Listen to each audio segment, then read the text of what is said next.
So friends, आज मैं start कर रही हूँ प्रॉफिट एंड लॉस। चैप्टर का नाम है आपका प्रॉफिट एंड लॉस, ठीक है, क्लास 8 का RS अग्रवाल की बुक से। तो यहाँ पर चैप्टर 10 का नाम है प्रॉफिट एंड लॉस।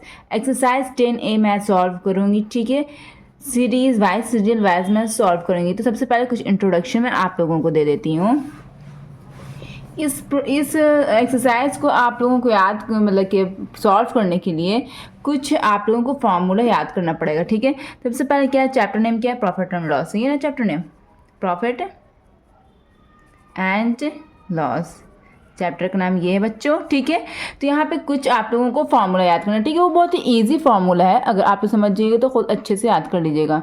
तो सबसे पहले क्या है यहाँ पर, गेन किसे कहते हैं, सबसे पहले गेन, ठीक है, गेन का फॉर्मूला याद कीजिए, ठीक है।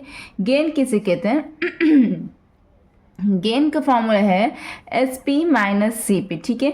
SP, what is SP? SP किसको कहते हैं? तो SP मीन्स यहाँ पर लिख देते हैं, SP मीन्स होता है सेलिंग प्राइस और CP मीन्स होता है कॉस्ट प्राइस, ठीक है। तो सेलिंग प्राइस उसको कहते हैं वैसे चीज़ को, जैसे कि मैंने ये एक पेन ख़रीदा, ठीक है, मैंने ये एक पेन 10 रुपये में ख़रीदा, तो ये मेरा हो गया कॉस्ट प्राइस। लेकिन जब हम 10 रुपये का ये पेन ख़रीद लिया तब हम सोच रहे हैं कि इसको हम 20 रुपये का बेच देंगे, तो मैंने एक बंदे से इसे 20 रुपये में बेच ही दिया। तो जो 20 रुपये में मैंने बेचा वो हो गया सेलिंग प्राइस और जितने रुपये में मैंने ख़रीदा वो हो गया कॉस्ट प्राइस, ठीक है। तो हमको गेन कब होगा? गेन तभी होगा हमको जब हम ज़्यादा दाम में बेचेंगे, जब हम जितने रुपए में हम ख़रीदा वो दाम कम होना चाहिए और जिस प्राइस बेच रहे हैं वो प्राइस ज़्यादा होना चाहिए, तभी ना हमें गेन होगा।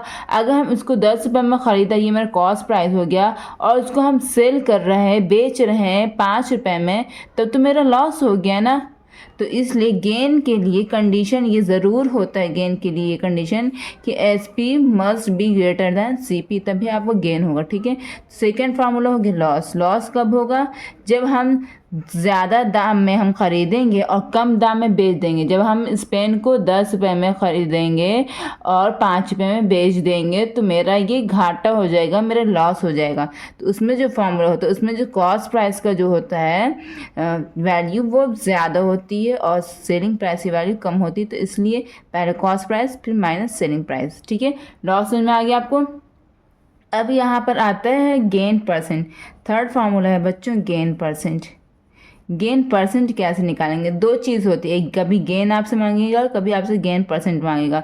तो गेन परसेंट का फार्मूला होता है गेन, जितना मेरे पास गेन आया, जितना मेरे पास ये गेन का वैल्यू जितना आ गया डिवाइडेड बाई CP, हमेशा CP पर निकाला जाता है, ठीक है। अगर SP पर निकालना होगा तो वो आपको अलग से क्वेश्चन पर मेंशन किया रहेगा। जनरली हम लोग CP ही पर निकालते हैं, ठीक है। मल्टीप्लाई बाय 100, ये हो गया मेरा गेन परसेंट, ये हो गया मेरा क्या, ये मेरा हो गया गेन परसेंट, ठीक है। लॉस परसेंट का फॉर्मूला क्या है?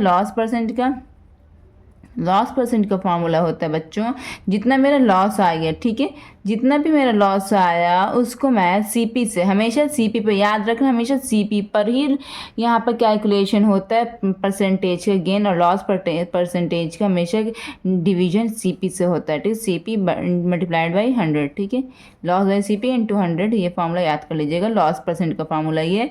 अब यहाँ पर हम आते हैं 5th नंबर में आते हैं SP का। अगर इफ बताते हैं आपको, अगर आपके पास गेन परसेंट दिया हुआ, ठीक है, गेन परसेंट अगर आपके पास दिया हुआ है एंड CP दिया हुआ है, निकालना आपको क्या है SP, तो SP का फॉर्मूला यहाँ पर लिख देते हैं आर गिवन दिया रहेगा, तब हम SP का फार्मूला निकालते हैं। SP का फार्मूला निकालते हैं तो क्या होगा 100, यहाँ पर गेन परसेंट है तो gain plus 100 plus gain percent, ठीक है। याद रखना गेन परसेंट पे यहाँ पर प्लस होता है बटे 100 इंटू CP, ठीक है। ये फार्मूला होता है SP का। SP मतलब सेलिंग प्राइस। अगर गेन परसेंट और CP दिया हुआ है तो SP का फार्मूला ये होगा, ठीक है। अब हम यहाँ पर लॉस SP, यहाँ अगर यहाँ पर ये कंडीशन 1 हो गया 5 का, और कंडीशन 2 5 का ये हो गया है कि अगर लॉस परसेंट दिया हुआ, क्या हो गया, लॉस परसेंट दिया हुआ है एंड CP दिया हुआ है, ठीक है, तब हम SP का क्या फार्मूला होगा, तब SP का फार्मूला होगा बच्चों 100 माइनस लॉस परसेंट बटे 100 इंटू सी पी, ठीक है। ये फॉर्मूला होगा एस पी का जब लॉस परसेंट और सी पी दिया हुआ रहेगा, ठीक है। यहाँ पे बस दोनों फर्क यहाँ पर ये है कि यहाँ पे गेन दिया, गेन रहेगा तो यहाँ प्लस होगा, लॉस दिया रहेगा तो यहाँ पे माइनस होगा, बाकी फॉर्मूला दोनों का सेम ही है, ठीक है बच्चों। अब छठे नंबर पर आते हैं। छठे नंबर पर हम आते हैं, यहाँ पे एस पी निकालने का हो गया था फॉर्मूला। अब हम सी पी निकालने का फॉर्मूला बताएंगे। अब अगर गेन परसेंट दिया रहे और सी पी दिया, एस पी दिया रहे, S P R given, gain percent and S P R given, ठीक है, दिया रहे, तब यहाँ पर आप लोग को सी पी निकालना। तो सी पी का फॉर्मूला क्या होता है? तो सी पी का फॉर्मूला यहाँ पर ये होता है, यहाँ पर देखिए एस पी में हम लोग न्यूमरेटर में है ना प्लस कर रहे थे गेन परसेंट से, एस पी में हम लोग न्यूमरेटर में लॉस परसेंट से माइनस कर रहे थे।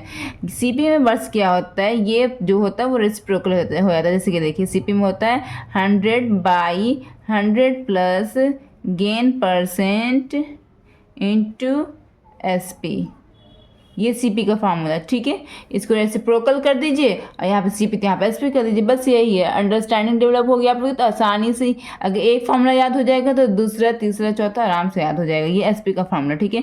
ये गेन परसेंट का, सिमिलरली ये पहला नंबर हो गया 6 का पार्ट 1। और यहाँ पर अगर दूसरा नंबर देखिए 6 फार्मूला का, अगर लॉस परसेंट दिया रहा, क्या दिया रहा, लॉस परसेंट दिया रहा है एंड एस पी दिया रहे are given, then C P का फार्मूला होता है बच्चों 100/100 minus loss percent into S P. Simple सा, यहाँ पर गेन दिया था इसे प्लस हो गया, यहाँ पर लॉस दिया था इसे माइनस हो गया। बस इतना फार्मूला याद है आपको तो आपका ये चैप्टर बिल्कुल आसानी से बन जाएगा बच्चों, ठीक है। यही इस चैप्टर का इंट्रो था। चलिए अब हम क्वेश्चन सॉल्व करने पर आते हैं, ठीक है।